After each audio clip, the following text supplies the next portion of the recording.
All right, well, Troy Renck's on the phone with us now, Denver Post beat writer for the Denver Broncos. And Troy, I mean, we were all in the press box when it was 14-0 last night, and I was looking around at the rest of the guys, and Twitter was on fire, and it was just the worst thing in the history of man. And all of a sudden, in the second half, do you know what was said by Gary Kubiak to that team to get them to come out and win that game in overtime? Well, Kubiak picks his spots. He isn't a yeller or screamer. It's just not his personality. And all week, he kept talking to these guys and stressing positive instead of dwelling on the negatives. When I talked to guys, the speech was pretty simple. Hey, you're getting your butt kicked. I have confidence in you. I believe in you. Let's go out and play our best second half. I'm sure there was some colorful language involved, but he wasn't ripping guys. At that point, he knows the pulse of his team, that you're better. He basically said, you're better than this. This is embarrassing. You're better than this. And that helps, remind him of that. But more than anything was the adjustments they made, going to the hurry-up offense. Remember, they hadn't scored in the third quarter since November 8th. They hadn't scored in the second half in 23 straight possessions or in December, for that matter. It's amazing. They made a key adjustment. And defensively, they played a little more coverage. That's why they won. It wasn't some, inspired speech as much as they really made some adjustments and made the other team react and get on its heels. That first drive changed everything. They marched down 14-10. The crowd's back in it.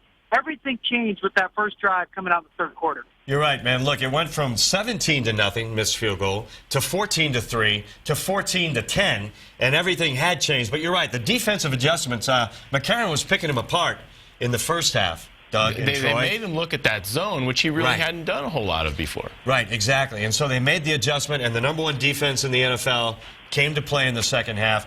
And, Troy, we can't talk about enough a team win, but Brock Osweiler's performance, I mean, the gutty performance, the gritty performance to come out to lead two second-half touchdown drives, to lead a drive in the fourth quarter to possibly win it at the end of regulation, and then the drive in overtime.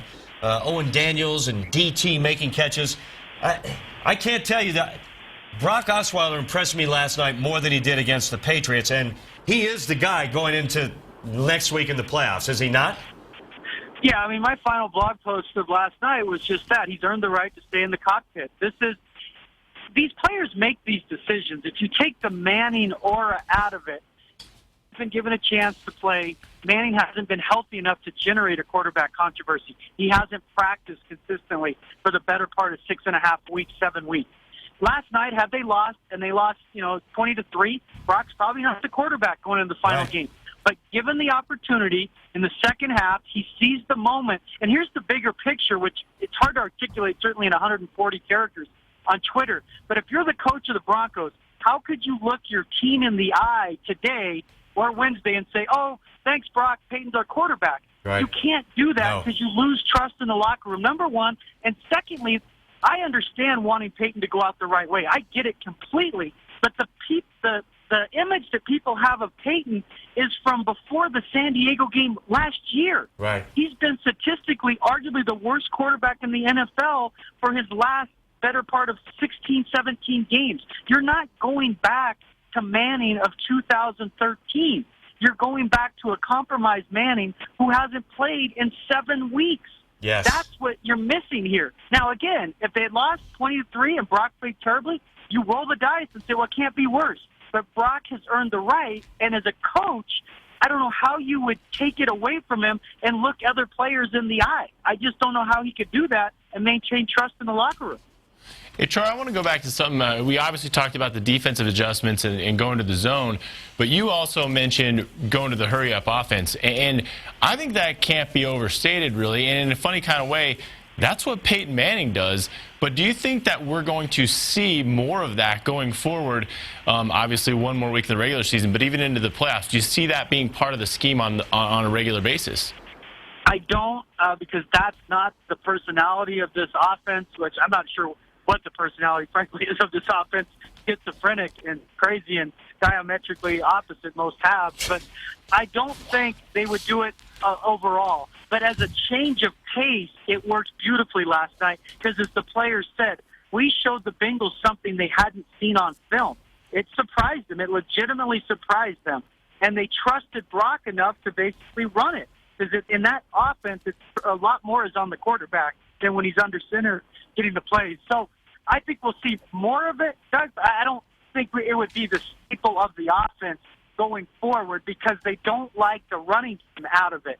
They don't feel they can consistently establish the run game out of it. But they have to be open-minded to everything offensively as they go into San Diego and the playoffs. You cannot be stubborn. And that was finally, they relented last night and said, this is not working. Stop. They keep saying this offense won a Super Bowl in 97-98. That offense had 7 Pro Bowlers and 3 Hall of Famers.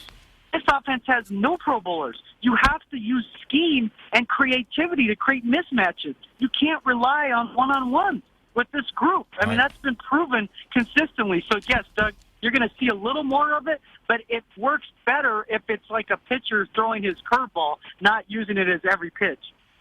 All right, Troy Renck from the Denver Post. Thanks for joining us, Troy. We'll see you out at Gary Kubiak's press conference at 1 o'clock, at which time he will not announce Peyton Manning as the starting quarterback. All right, Troy, thanks a lot. We'll see you later, man. All right, guys, take care. See you.